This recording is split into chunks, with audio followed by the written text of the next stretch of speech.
Chemistry channel. I hope you are fine and doing well. We are studying Unit 7 P block elements and today's topics are formation of oxides of 15 group elements, then anomalous properties of nitrogen and dinitrogen. Let's start. Formation of oxides.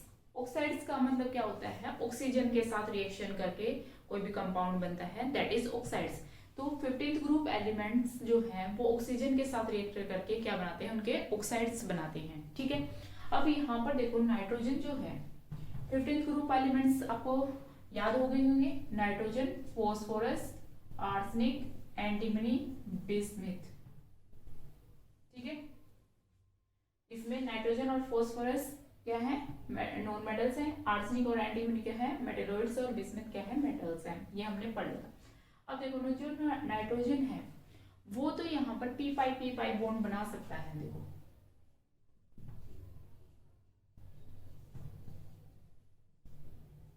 With oxygen.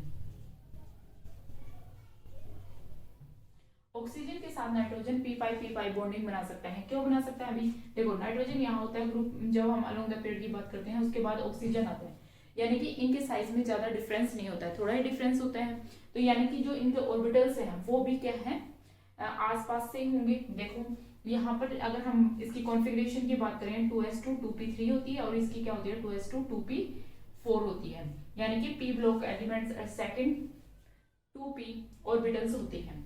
अब ये 2p orbitals जो हैं एक जैसे हैं, मतलब energy में equivalent है और पास में है. ठीक है. ज्यादा साइज में डिफरेंस ना होने की वजह से ये ऑर्बिटल्स जो है ओवरलैप कर जाते हैं. ठीक है. एक तो ये हो कि छोटा साइज का है, एक बहुत बड़ा एलिमेंट है. ठीक है.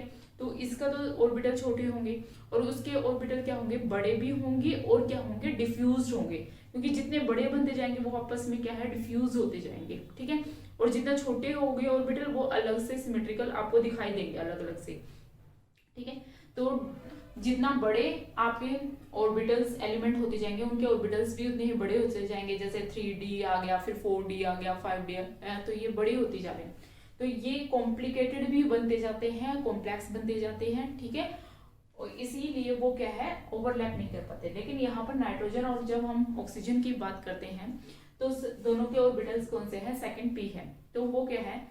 इक्विवेलेंट से ही है, तो वो क्या है? ओवरलैप कर जाते हैं. ठीक है. तो यहाँ पर ओवरलैप करके क्या बना देते हैं? पी पाई बॉन्डिंग बना सकते हैं. इसलिए नाइट्रोजन और ऑक्सीजन में इस तरह से डबल बॉन्ड जो है बन जाता है, पाई बॉन्ड बन जाता है. क्लियर. लेकिन अदर एलिमेंट्स नहीं बनाते, क्योंकि फॉस्फोरस में आप देखोगे थर्ड सेल आ जाती है, इसमें फोर्थ आ जाती है, फिफ्थ सिक्स, इसमें 3d भी आ जाएगा, 4d आ जाएगा, है ना. इससे या 3p जो है जिसमें इलेक्ट्रॉन होते हैं वो भी क्या है? बड़ा ऑर्बिटल्स हो गए. ठीक है. तो ऐसे ऐसे बड़े हो जाते हैं. और ये जो ऑक्सीजन है वो क्या है? सेकंड है, तो वो छोटा ऑर्बिटल है, तो वो वैसे भी उसके साथ ओवरलैप नहीं कर पाएगा. क्लियर. तो इस तरह से नाइट्रोजन और ऑक्सीजन क्या है? पी पाई बॉन्ड बनाते हैं. इसलिए नाइट्रोजन जो है ऑक्सीजन के साथ जो है ऑक्साइड्स ज्यादा बनाता है. नाइट्रोजन जो है +1 से लेके 2 +5 ऑक्सीडेशन स्टेट के जो है ऑक्साइड बनाता है. यानी कि जिसमें नाइट्रोजन की ऑक्सीडेशन स्टेट +1 भी होगी, +2 +3 +4 और +5 तक, यहाँ तक ये ऑक्साइड बनाता है. लेकिन जो अदर एलिमेंट्स है, फॉस्फोरस है, आर्सेनिक, एंटीमनी और बिस्मिथ की बात करते हैं, तो वहां पर जो ऑक्साइड्स हैं वो सिर्फ 2 ही मिलेंगे, +3 ऑक्सीडेशन स्टेट वाले और +5 ऑक्सीडेशन स्टेट वाले. ठीक है. तो यहाँ पर सबसे ज्यादा ऑक्साइड होते हैं. देख लेते हैं कौन कौन से हैं. जैसे कि N2O नाइट्रस ऑक्साइड. ठीक है. NO nitric oxide. उसके बाद नाइट्रोजन बना सकता है N2O4. O4 से पहले N2O3. इसका नाम क्या हो जाएगा? ये ट्राई ऑक्साइड है और डाई नाइट्रोजन, तो इसका नाम ऐसे लिख देंगे हम, डाई नाइट्रोजन. और ये कितने हैं? Try oxide. ये डाई नाइट्रोजन ट्राई ऑक्साइड हो गया. ठीक है. N2O5 इसका 4 आ गया पहले. N2O4 die nitrogen tetra oxide. ठीक है, ये हो गए इसके ऑक्साइड्स। अब जो ये N2O4 है, N2O4, इसको हम NO2 भी लिख सकते हैं। ठीक है, इसको बोलते हैं नाइट्रोजन डाइऑक्साइड। ये तो डाइमर हो गया N2O4 और ये NO2, नाइट्रोजन डाइऑक्साइड। ठीक है, उसके बाद आता है N2O5 की फॉर्म में, तो क्या नाम होगा, डाई नाइट्रोजन पेंटाऑक्साइड।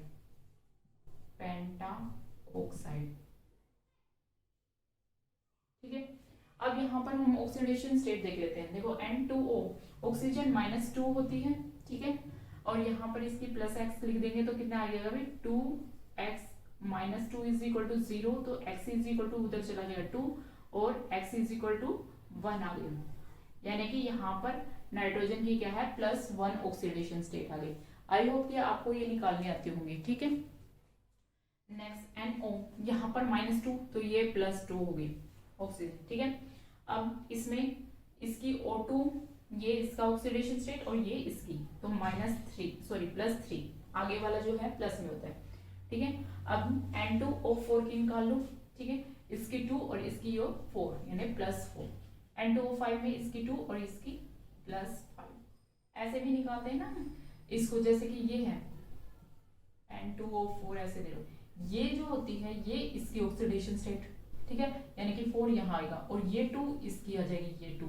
फिर ये होता है कि आगे जो एलिमेंट होता है वो प्लस की ऑक्सीडेशन स्टेट में होता है और जो बाद वाला होता है वो माइनस की ऑक्सीडेशन स्टेट में, इसलिए ये +4 ये -2। ठीक है, तो ये होगी इनकी ऑक्सीडेशन स्टेट। तो यहाँ पर देखो +1 +2 +3 भी है, फिर +4 +5, यानी कि नाइट्रोजन जो है +1 से लेके +5 ऑक्सीडेशन स्टेट तक ऑक्साइड बनाता है ऑक्सीजन के साथ रिएक्ट करके। ठीक है, तो ये हो गई नाइट्रोजन के ऑक्साइड्स।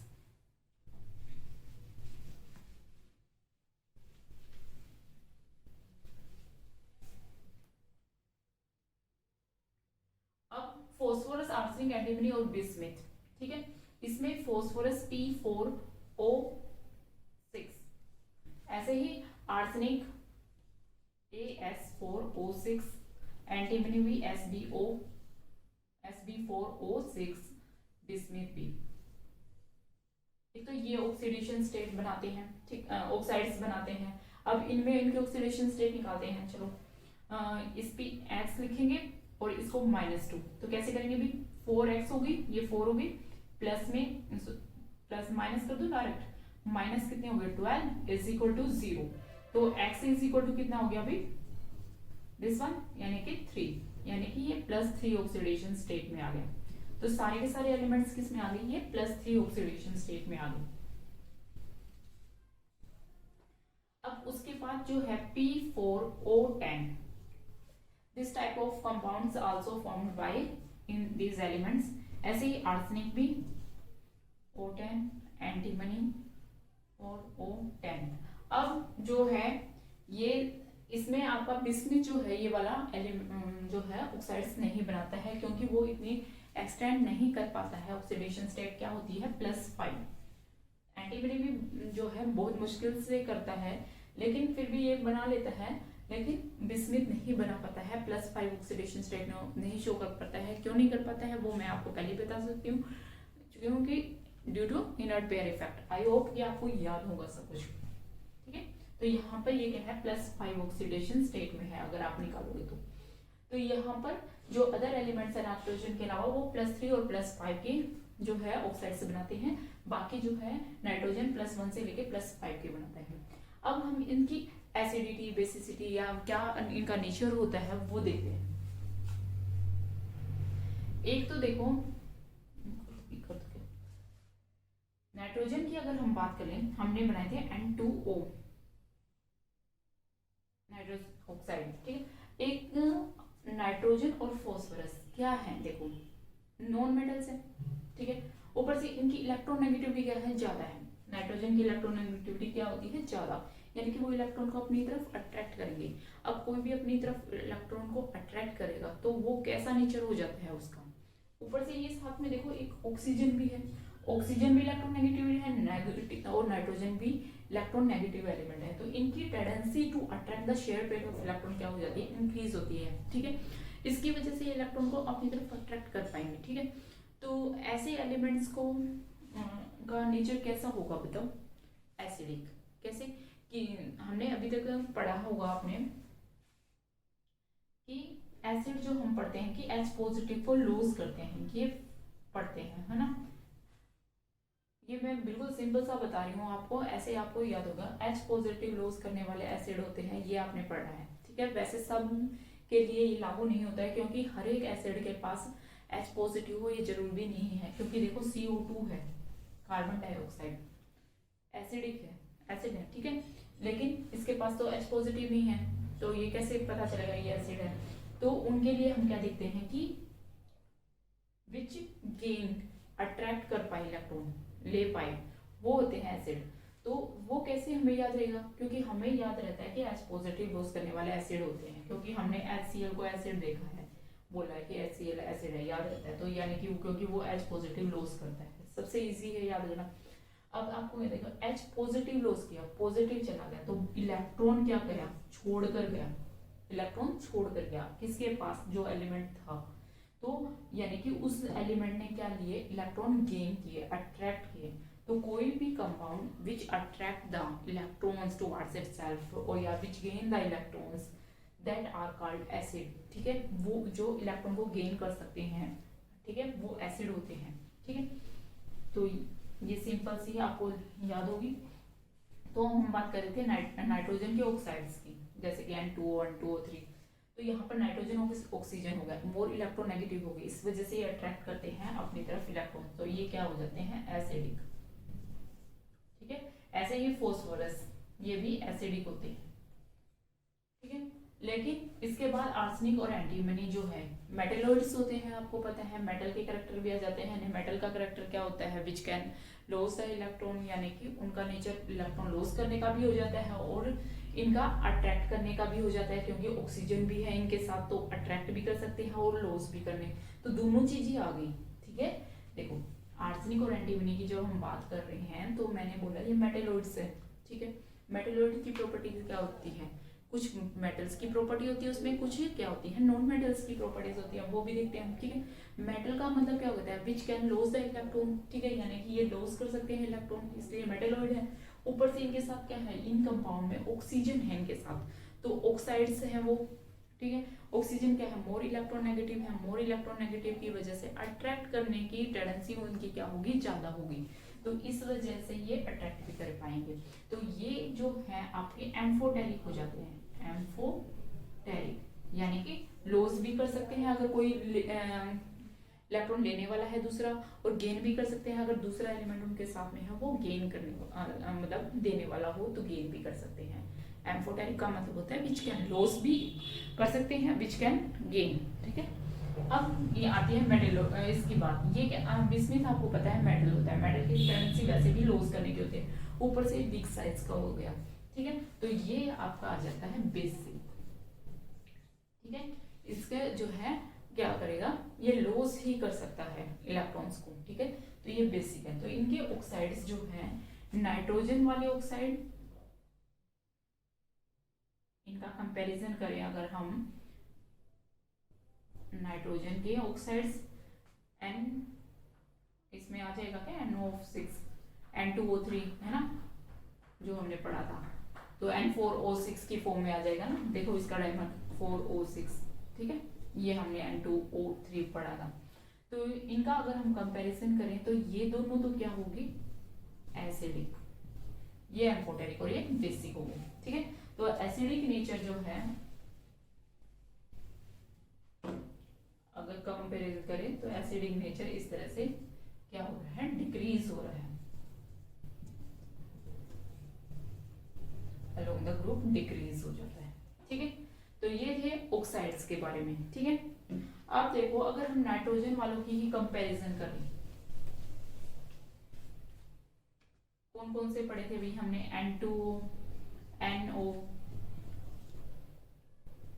N2O3, N2O4, N2O5, ये पढ़े थे ना ऑक्साइड्स नाइट्रोजन के। अब यहाँ पर इनका क्या ट्रेंड रहेगा, सारे तो ऑक्सीजन के हैं, एसिडिक ही होंगे, तो इनकी एसिडिटी का क्या ट्रेंड रहेगा वो बताओ आप, किस पे डिपेंड करेगा।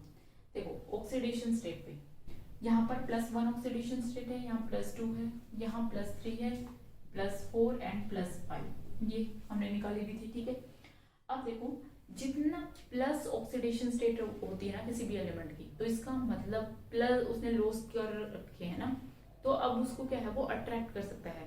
जितना ज्यादा पॉजिटिव चार्ज होगा यानी कि उसके वहां पर प्रोटॉन ज्यादा है, तो इलेक्ट्रॉन को अट्रैक्ट अपनी तरफ ज्यादा कर पाएगा, ऐसे भी आप ले सकते हो, ठीक है।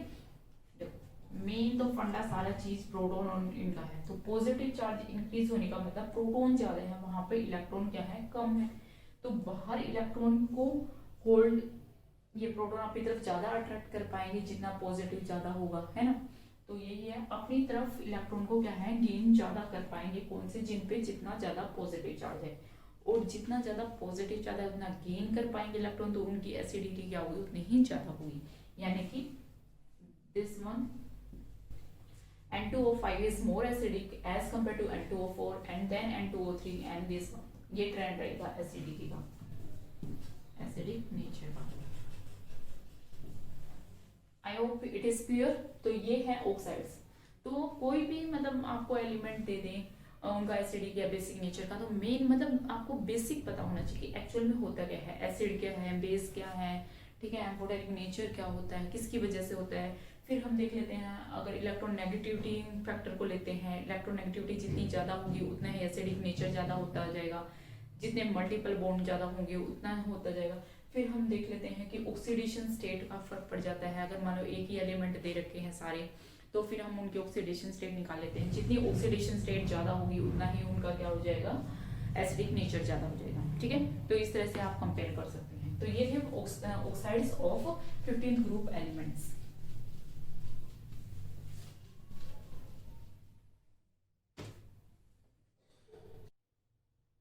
नेक्स्ट है anomalous properties of nitrogen. Nitrogen जो है अदर एलिमेंट्स के कंपैरिजन में अलग प्रॉपर्टीज शो करता है। क्यों करता है? एक तो इसका रीजन ये होगा कि ये स्मॉलर इन साइज है, ठीक है, सबसे छोटा है इसके ग्रुप में। दूसरी बात होगी मोर इलेक्ट्रोनेगेटिव है, इसकी इलेक्ट्रोनेगेटिविटी क्या होती है, ज्यादा होती है, ठीक है। स्मॉल साइज का है, इलेक्ट्रोनेगेटिविटी भी ज्यादा है।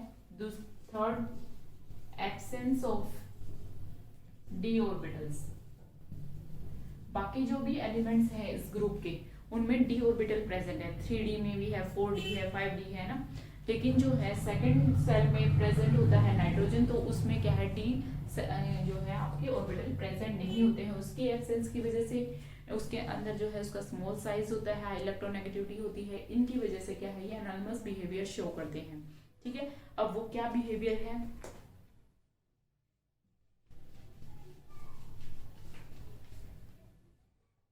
Number 1 P pi bonding. देखो अभी हमने पहले भी कर लिया है कि जो नाइट्रोजन ऑक्सीजन के साथ क्या है पाई बॉन्ड बना देते हैं, ठीक है।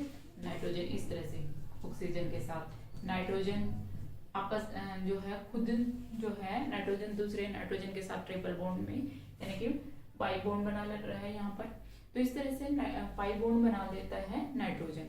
लेकिन अदर एलिमेंट्स जो है वो मल्टीपल बॉन्ड नहीं बनाते हैं इस तरह से। जैसे कि फॉस्फोरस की अगर हम बात करें तो फॉस्फोरस जो है इस तरह से कोई बॉन्ड नहीं बना रहा है, ना किसी एलिमेंट के साथ ना खुद के साथ, ठीक है। फॉस्फोरस, आर्सेनिक ये सारे क्या है सिंगल बॉन्ड बनाते हैं, वाइल जब नाइट्रोजन और नाइट्रोजन ये क्या है मल्टीपल बॉन्ड बना देते हैं, ठीक है। अब N2 जो है इस तरह से ट्रिपल फॉर्म बॉन्ड के साथ N2 की फॉर्म में प्रेजेंट होती है, ठीक है। अब जो ये N2 मॉलिक्यूल्स होते हैं इनमें आपस में जो फोर्स ऑफ अट्रैक्शन है वो बहुत ही कम होता है, वीक फोर्स ऑफ अट्रैक्शन होता है, ठीक है।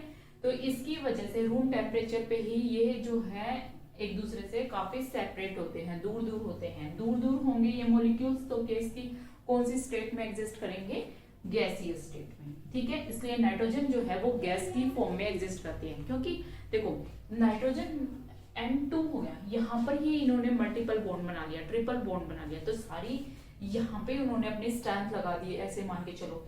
तो ये दूसरे के साथ इंटरेक्ट क्यों करेंगे, यहाँ पर ही इन्होंने कितने बॉन्ड बना लिया आपस में, है ना। दूसरे की क्या जरूरत है इलेक्ट्रॉन्स के साथ इनको इंटरेक्ट करने की। इस वजह से इनके जो आपस के मॉलिक्यूल्स हैं उनके बीच में बहुत ही कम इंटरेक्शन होता है, जिसकी वजह से वो काफी सेपरेट होते हैं, तो वो गैसीय स्टेट में एग्जिस्ट करते हैं। तो नाइट्रोजन जो है हमारे एनवायरनमेंट में आपको पता है 78% नाइट्रोजन प्रेजेंट होती है, ठीक है, गैसियस फॉर्म में है, और वो इनर्ट गैस है, ज्यादा रिएक्टिव नहीं है यहाँ पर गैस, ठीक है। तो ये था नाइट्रोजन गैस के बारे में। और अदर एलिमेंट्स जो है वो सिंगल बॉन्ड बनाते हैं, तो ये तो गैसियस फॉर्म है। अदर एलिमेंट्स क्या बनाते हैं, सिंगल बॉन्ड बनाते हैं, इस तरह से आर्सेनिक भी, एंटीमनी भी, बिस्मथ भी।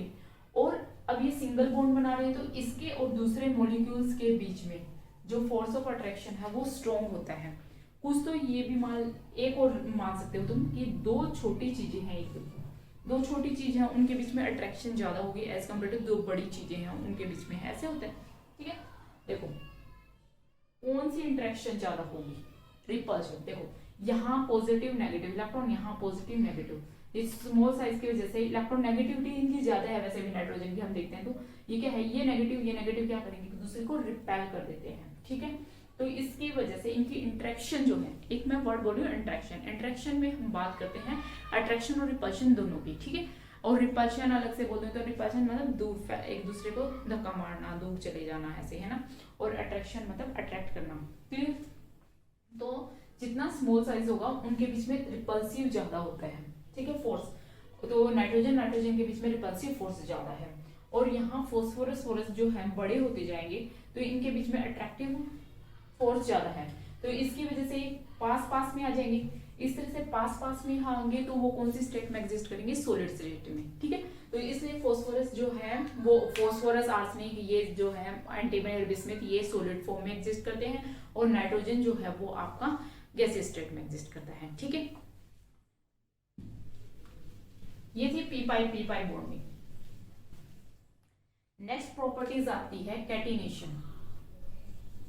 कैटिनेशन का मतलब क्या होता है, आपस में ही बॉन्डिंग बनाना। जैसे नाइट्रोजन और नाइट्रोजन ने आपस में बॉन्ड बना लिया, तो ये कैटिनेशन है, ठीक है। जैसे कि हम कार्बन की देखते हैं, कार्बन की तो लंबी चेन बन जाती है, कितने भी कार्बन हो वो आपस में जुड़ते जाते हैं, ठीक है। तो कैटिनेशन है ये, ठीक है। फॉस्फोरस है, P4 आपने सुना होगा, है ना। तो इस तरह से ये कैटिनेशन है, क्लियर। तो कैटिनेशन में एक ही एलिमेंट जो है आपस में ही बॉन्ड बना लेता है, ठीक है। तो कार्बन जो है पूरी पीरियोडिक टेबल में कार्बन ही एक ऐसा एलिमेंट है जिसकी कैटिनेशन पावर सबसे ज्यादा है, सबसे ज्यादा लंबी चेन बना सकता है कार्बन, ठीक है। और अब यहाँ पर अगर हम देखें तो नाइट्रोजन में सिर्फ N2 तक ही बनाता है, ये N2 दो नाइट्रोजन तक, फॉस्फोरस P4 तक बना देता है, ठीक है।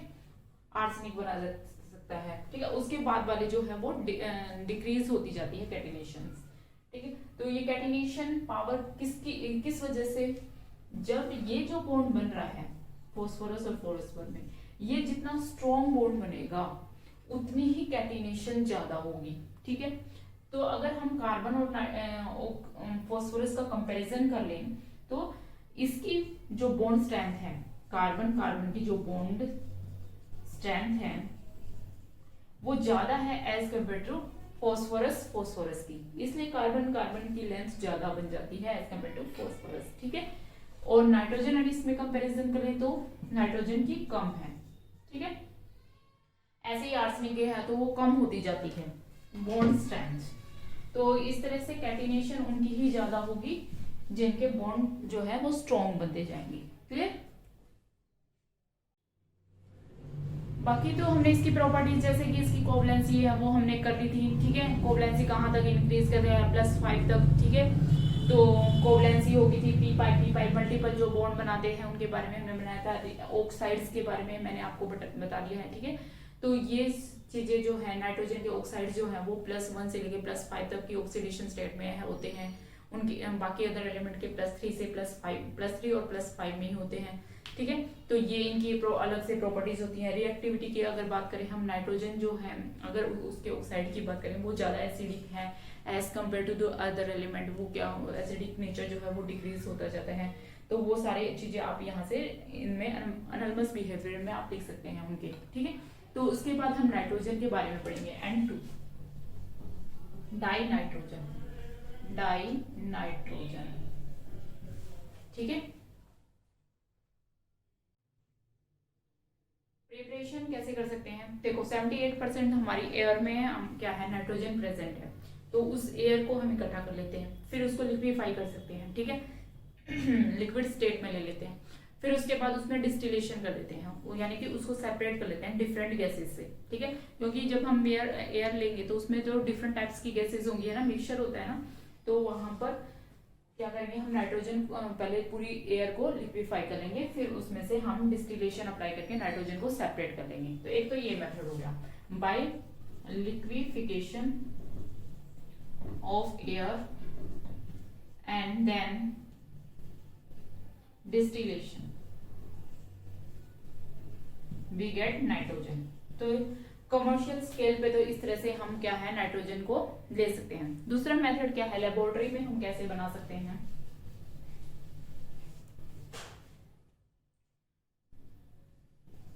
बाय अमोनियम नाइट्रेट,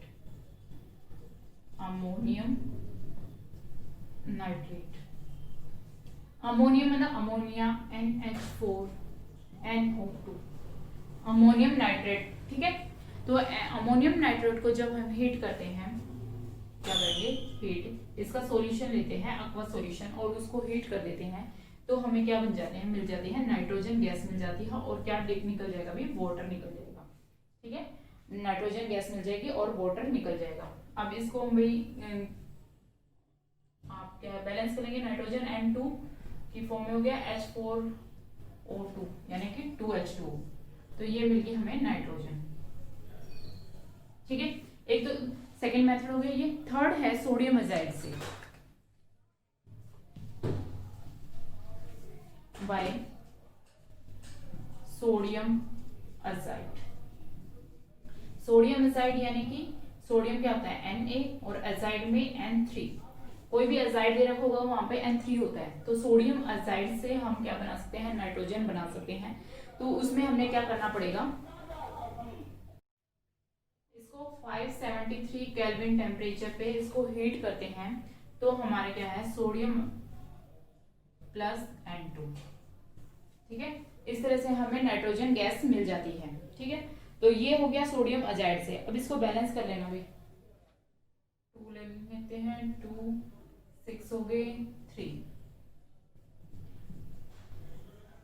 अब एक बात ध्यान रखना, कभी भी मान लो प्रिपरेशन आ जाए और आपके पास कम टाइम है, तो आप इसकी स्टेटमेंट अगर ना लिख पाए तो सीधे हेडिंग लगाओ बाय सोडियम एजाइड। तो यहाँ पर आपको ये नेमिंग करनी बहुत जरूरी है। इसको लिखो सोडियम एजाइड है, यहाँ पे हमने लिख दिया कि हमने क्या किया, हीट किया, तो हीट का साइन दिखा दो, टेम्परेचर इतने डिग्री पे किया है, वो टेम्परेचर कोई है स्पेसिफिक तो उसको टेम्परेचर दे दो। इसके बाद जो बंदे हैं उनको लिख दो, यहाँ पर आपका क्या बना है, सोडियम, यहाँ बने हैं आपके नाइट्रोजन। तो ये इस तरह से आप लिख देंगे ना, तो भी आपको फुल मार्क्स मिल जाएंगे। ठीक है, अगर टाइम है तो आप इसकी स्टेटमेंट भी बना सकते हैं कि when sodium azide is heated at a 573 Kelvin temperature it form nitrogen sodium and nitrogen gas. ठीक है, तो ऐसे भी लिख सकते हैं, लेकिन कम टाइम है तो इस तरह से आप लिख सकते हैं रिएक्शन को, लेकिन इनकी नेमिंग बहुत जरूरी है। अगर आपने ये पूरी नेमिंग कर दी तो आपको पूरे मार्क्स मिलेंगे। ठीक है, तो पेपर को अटेम्प्ट करना भी एक बहुत ही मतलब अगर आपको अच्छे से स्कोर करना है तो पेपर को अटेम्प्ट करना आना चाहिए। ठीक है, बच्चों को आता सब कुछ है, लेकिन कई बार क्या है उनके मार्क्स नहीं आते हैं, लेकिन कई बार कम बच्चों को थोड़ा आता है लेकिन मार्क्स अच्छे आ जाते हैं। तो उसका रीजन क्या होता है, अटेम्प्ट करने का तरीका। ठीक है, आपने कैसे पेपर को अटेम्प्ट किया है, तो वो मैं आपको साथ ही साथ आपको टिप्स बताती जाऊंगी कि आपने कैसे करना है। तो यही है कि कोई भी प्रिपरेशन दे रखी है आपको, तो सीधा आप हेडिंग बनाओ और इसकी रिएक्शन लिख दो, उनकी नेमिंग कर दो। ठीक है, उसकी स्टेटमेंट वगैरह ना लिखो, चाहे इतना टाइम नहीं है तो आपके पास। ठीक है, इसके बाद इसकी फिजिकल और केमिकल प्रॉपर्टीज है, इनके यूजेस है, नाइट्रोजन से बने हुए कंपाउंड्स के बारे में हम नेक्स्ट लेक्चर में करेंगे, ठीक है। तो आज के लिए बस इतना ही। इसी तरह आप पढ़ते रहें और मुस्कुराते रहें। जय हिंद।